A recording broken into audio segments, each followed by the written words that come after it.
Happy Holi, happy Holi, happy Holi. নমস্কার, আমার আরও একটা নতুন ব্লগে আপনাদের সকলকে স্বাগত জানাচ্ছি আমেরিকা উইথ বাঙালিয়ানা চ্যানেল থেকে।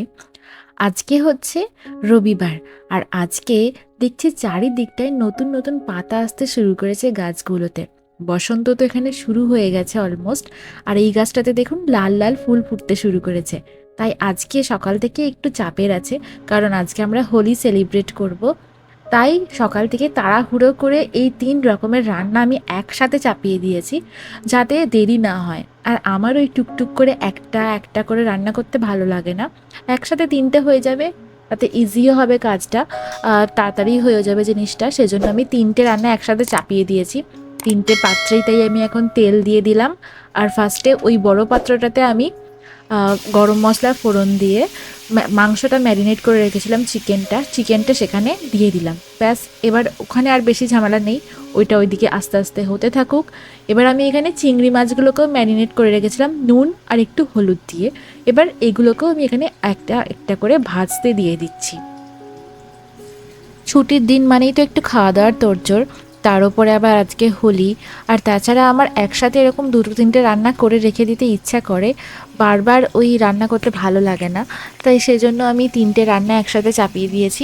এই যে এদিকে মাংসটা হচ্ছে, আর এদিকে চিংড়ি মাছগুলো এখন ভাজতে থাকুক। আর এই প্যানটাতে আমি এখন স্যামন মাছটা করে নেব। এই যে আমি এখানে একটু টমেটো বাটা দিয়ে দিলাম। আর অধিকাংশ মশলা সমস্ত কিছু মাংসটাতেই ম্যারিনেট করা আছে, সেই জন্য আলাদা করে আর ওটাতে কিছু মশলা আমি অ্যাড করলাম না। ওইরকম সিম্পল রান্না খেতে আমার ভালো লাগে, বেশি তেল মশলা আমার ভালো লাগে না, যদিও এই রান্নাগুলোতে তেল একটু বেশি হয়ে গেছিলো।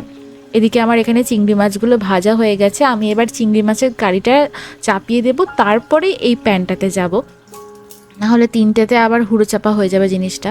তো আমি এখানেও কিছু মশলা ফোড়ন দিয়ে দিলাম, তেজপাতা, গরম মশলা কিছু ফোড়ন দিয়ে দিয়েছি চিংড়ি মাছের কারিটা হওয়ার জন্য।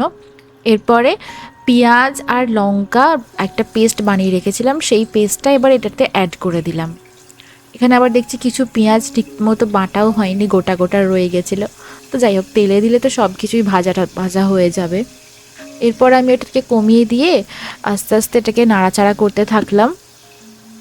ইন্ডিয়াতে আপাতত হোলি অনেক দিন আগেই হয়ে গেছে, কিন্তু আমাদের এখানে তো ছুটির দিন ছাড়া সেলিব্রেট করা যায় না। তাই আমরা ছুটির দিন দেখি একটা সেলিব্রেট করবে বললো দাদারা, তাই আমরা চলে যাব এবার দাদাদের বাড়ির সামনে। আচ্ছা, এরপর এখানে আমি কিছু মশলা অ্যাড করে দিচ্ছি, হলুদ গুঁড়ো, ধনে গুঁড়ো, জিরে গুঁড়ো, যেগুলো আমাদের নর্মাল বেসিক মশলা। এখন তো রান্না করতে করতে এই মশলাগুলো মুখস্থ হয়ে গেছে আমার। আর কাশ্মীরি লঙ্কা। তারপরে এইটা আর একটু নাড়াচাড়া করে নিলাম। চিংড়ি মাছ খেতে আমার ভীষণ ভালো লাগে। তো যাই হোক, এবার এখানে আমি এই টমেটো বাটাটা দিয়ে দিলাম, যাতে মশলাগুলো না জ্বলে যায়। আর ফ্লেমটাও একটু কমিয়ে রেখেছিলাম, যাতে এগুলো আস্তে ধীরে হতে থাকুক, একসাথে হতে থাকুক, তাহলে কষতেও থাকবে জিনিসটা, আর না হলে তাড়াহুড়ো করে করতে হবে তখন। আর এখানে মাঝে মাঝে আমি মাংসটাকে একটু নাড়াচাড়া করে দিচ্ছিলাম।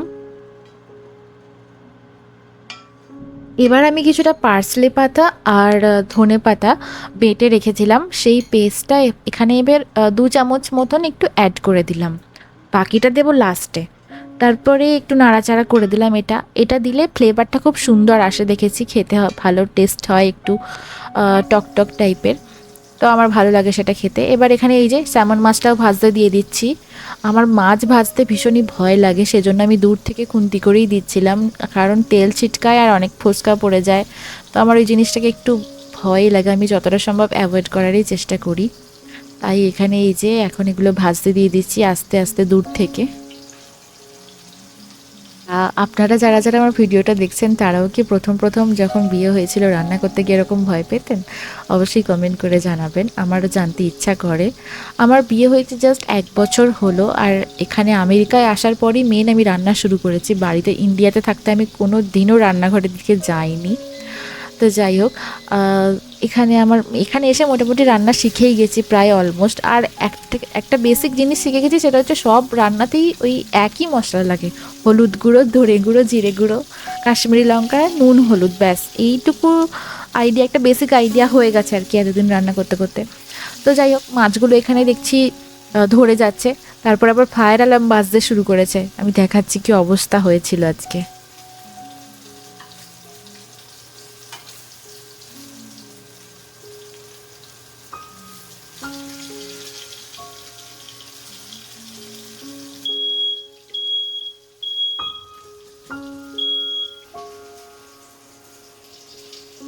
পাগল হয়ে যাবো আমি, জাস্ট ফায়ার অ্যালার্ম বাজতে শুরু করে দিয়েছে। ইন্ডিয়ান রান্না মানে ফায়ার অ্যালার্ম বেজে যাবে, কিছু করার নেই।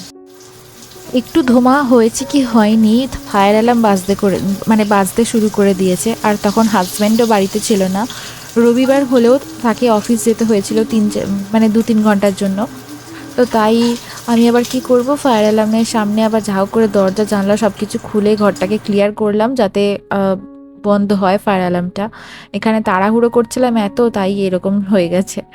বেশি ধোয়াও হয়নি, তাতেই বাজতে শুরু করে দিয়েছে। তো যাই হোক, ওখানে আমার চিকেন, এদিকে চিংড়ি মাছ, আর চিংড়ি মাছের জন্য আমি কিছু আলু সেদ্ধ করে রেখে দিয়েছিলাম। ছোট ছোট আলু, আর কি খোলা ছাড়াবো, সেজন্য ওগুলোর খোলা ছাড়াইনি, একবারে সেদ্ধ করে মাঝখান থেকে কেটে দিয়ে দিয়েছি চিংড়ি মাছের মধ্যে। ওইটা আমি মাংসতেও দেবো। আর এই আলুগুলোর খোসাগুলো খুবই পাতলা, তো এগুলো খোসা সমেতে খাওয়া যায়, আর খেতেও কিন্তু খুব বেশ ভালো হয়েছিল।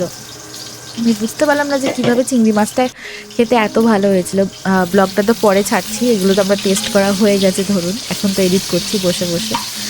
এই যে এখানে এখন স্যামন মাছটাও ভেজে নিচ্ছি। তো যেটা বলছিলাম, এখানে যখন প্রথম এলাম, যখন ওরকম রুটি করতে গেলেই ফায়ার অ্যালার্ম বেজে যেত, আমি তো খুবই ভয় পেয়ে যেতাম যে কী হবে রে বাবা, এখনই কি পুলিশ চলে আসবে নাকি, এরকম আতঙ্কের মধ্যে থাকতাম। তারপরে যাই হোক, এগুলো এখন অ্যাডজাস্ট হয়ে গেছে, হ্যাবিচুয়েটেড হয়ে গেছি ব্যাপারটার সাথে। এই যে আমি এখানে নুন দিয়ে দিলাম, চিংড়ি মাছটাতে মাংস দুটোতেই নুন দিয়ে দিলাম, আর চিংড়ি মাছটাতে অল্প একটু টক দই দিয়ে দিলাম, এতে টেস্টটা ভালো হয়। আর এখানে স্যামন মাছগুলোও আমার ভাজা হয়ে গেছে, ওটা তুলে নিয়ে এখন কিছু গরম মশলা ফোড়ন দিয়ে ওই সেম একটু পেঁয়াজ বাটা আর লঙ্কা বাটা দিয়ে দিলাম একসাথে, এবং মশলাটা এটাও পোস্ত দিয়ে দেবো। তার এবারে 3টে রান্না একসাথে হয়ে যাবে, তাড়াহুড়ো মানে একবারেই হয়ে যাবে। তো এখানে হলুদ গুঁড়ো, ধনে গুঁড়ো, জিরে গুঁড়ো ওই সেম ওগুলো দিয়ে দিচ্ছি, একই মশলা, কাশ্মীরি লঙ্কা। এবার মশলাটা যাতে না জ্বলে যায় ওই জন্য লাস্টে আমি একটু টমেটো বাটা অ্যাড করে দেবো। আর টমেটোটা এখানে প্রচুর টক, আমি তো আপনাদের আগের ভিডিওগুলোতে বলেছি। ওই টমেটো বাটাটাও একটু লিমিটেডের মধ্যেই দিতে হয়, মানে বেশি দেওয়া যায় না, কারণ টমেটোগুলো এখানে প্রচণ্ড টক হয়ে যায়। মাংসটার মধ্যে এবার লাস্ট পর্যায়েও আমি আবার ওই পেস্টটা দিয়ে দিলাম, আর তারপরে একটু জল দিয়ে দিলাম, ব্যাস। এবার এটা ওই সাইডে হতে থাকুক, এখানে এবার আমি টমেটোটা দিয়ে দিলাম। এবার এই কারিটাও একটু হতে থাকুক। এবার চিংড়ি মাছগুলোও অ্যাড করে দিয়েছি। রান্নাটা হয়তো এডিটিংটা তাড়াতাড়ি করে দেখাচ্ছি, বাট এটা করতে অনেকটাই টাইম লেগেছে। বন্ধ হয়ে আসছে ঘরের মধ্যে, আর একটু বাইরে এলাম। এবার আজকে রোদই ওঠেনি সারাদিন, এরকম একটা থমথমে পরিবেশ হয়ে আছে। এখানে ঘরের মধ্যে এক্সস্টেড লাগছিল বলে আমি একটু বাইরে গেছিলাম, বাইরে থেকে এসে দেখছি এই যে কারিটা আমার হয়েই গেছে অলমোস্ট। এখানেও একটু টক দই জল দিয়ে গুলে অ্যাড করে দিলাম, আর এটাও অলমোস্ট হয়েই গেছে প্রায়। চিংড়ি মাছটাও ওদিকে প্রায় হয়েই এসছে, আর মাংসটাও প্রায় হয়েই এসছে। তাড়াতাড়ি করে হয়তো এডিট করে করে কাটিং করে করে ভিডিওটা তাড়াতাড়ি পেরিয়ে যাচ্ছে, মনে হচ্ছে যে এত তাড়াতাড়ি হয়ে গেল, কিন্তু এটাগুলো করতে অনেকটাই টাইম লেগেছে, কারণ মশলাগুলো তো অনেকটা টাইম লেগেছে না কষতে। তো যাই হোক, এখানে এবার মাছটাকেও অ্যাড করে দিলাম। দেখুন এখানে 3টে রান্না প্রায় অলমোস্ট হয়ে গেছে। এবার আমি ঢেলে নিচ্ছি। আমি একটু ঝোল ঝোল খেতেই পছন্দ করি, কারণ এগুলো তো আমরা ভাতের সাথে খাবো, আর বাঙালি মানেই তো বুঝতে পারছেন, ভাতেতে একটু ঝোল তো চাই, মানে কারিটা একটু গ্রেভিটা একটু বেশিই চাই। আর আমার তো একটু ঝোল ঝোল রান্না খেতেই বেশি পছন্দ। টাইট টাইট রান্না আমি খেতে পারি না, যেটাতে গ্রেভি নেই, মানে ভাতটাকে আমি মাখো মাখো করে আমি ঠিক খেতে পারি না। তো যাই হোক, এখানে এবার স্যামন মাছটাকেও আমি ঢেলে নিলাম। এবার চলে যাব দাদাদের বাড়ির সামনে হোলি সেলিব্রেট করতে। এখানে আমার বাড়িতে কিছু ডোনাট ছিল, সেটা নিয়ে গেছিলাম। এখানে তো সব জিনিসই অতিরিক্ত মিষ্টি, কিন্তু যাই হোক, সবাই মিলে যখন হোলি খেলে মজা করছিলাম তখন একটা করে খেতে ভালোই লেগেছিল বেশ।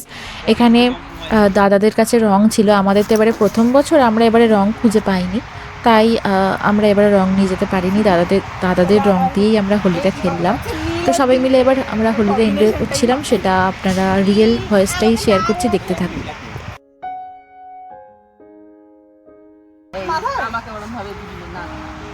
আর নেই, আর আমি কেন মার যাবো না না খেলবো না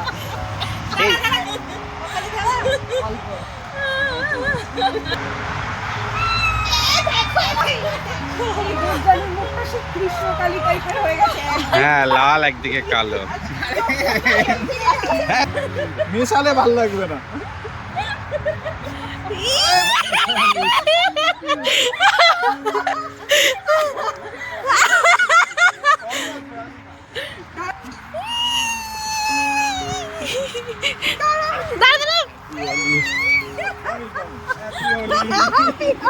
অল্প দিয়েছি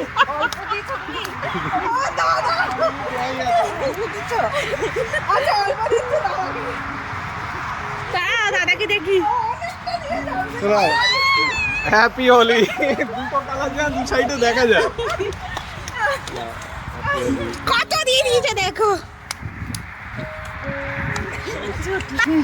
ও হ্যাঁ দাদাকে পাঠানোর ভিডিওটাই হলো না একটু ভিডিও করে দেন হচ্ছে হচ্ছে ভিডিও হচ্ছে অল্প মাখাও রং